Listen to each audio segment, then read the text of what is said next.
Кабачки по этому рецепту будут особенно вкусными. Я беру один довольно крупный кабачок весом почти 600 граммов. Кабачок натру на крупной терке. Рецепт будет очень простым, а результат удивит и очень порадует. Дальше натертые кабачки посолим. Я кладу пол чайной ложки соли. Хорошо перемешиваю. И пока оставляю на 10 минут.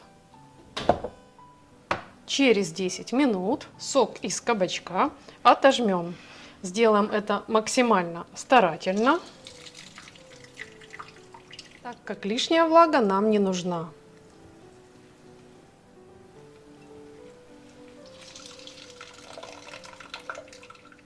Свежий сок из кабачков я никогда не выливаю в раковину, так как он очень полезен.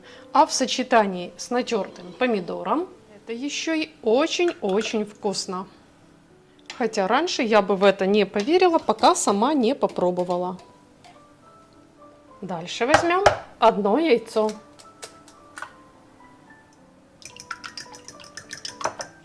И выльем в кабачки.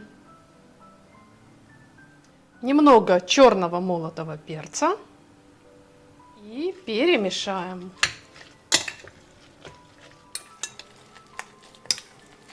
И добавим пару столовых ложек муки. Кабачковое тесто не должно быть жидким. Если ваше тесто получается немного жидковато, просто добавьте еще одну ложку муки. Дальше противень застилаем бумагой для выпечки. Если ваша бумага не очень надежная, чтобы ничего не прилипло, можно смазать ее растительным маслом. Кабачковое тесто выкладываем на противень и распределяем равномерно. Толщина основы примерно 1 сантиметр.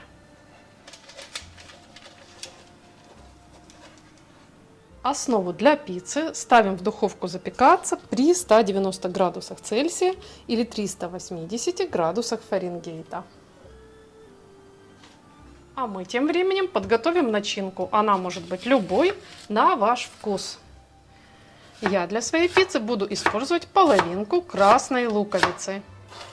Лук нарезаю тонкими четверть кольцами. Дальше измельчу 2 зубчика чеснока. Какая же пицца без чеснока? Тем более, что кабачки также идеально дружат с чесноком. Хочу, чтобы пицца была сытной, поэтому колбаса также присутствует. Всего 40 граммов, но это очень влияет на вкус. И также я нарежу тонко 1 помидор. Кстати, я никогда не встречала квадратных помидоров. Посмотрите. Это что-то для меня новое, очень интересно. Напишите в комментариях, попадались ли вам квадратные помидоры. Когда наша кабачковая основа стала такой немного золотистой, значит пора вынимать ее из духовки. И будем выкладывать начинку. Первым я кладу измельченный чесночок. Он смешивается с горячими кабачками и пахнет очень-очень аппетитно.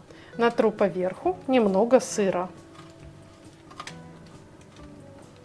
Положу нежный лук. Затем колбасу. Кстати, вместо колбасы можно использовать шампиньоны или другие грибы. Помидорчик. И обязательно посыпаю душистыми травами. Можно использовать орегано или базилик. Я использую обычно орегано. И сразу появляется аромат, который тут же напоминает пиццу. И в завершение опять немного сыра.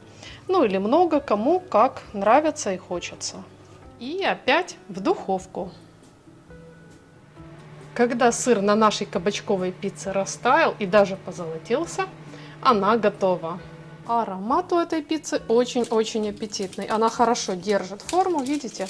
Хорошо отходит от бумаги для запекания. Так что Готовьте на здоровье, а также не забудьте подписаться на канал и нажать колокольчик под видео, чтобы видеть и другие интересные рецепты. Спасибо за ваш лайк и за мнение в комментариях. Я желаю вам крепкого здоровья и мирного неба над головой. И как всегда, до встречи!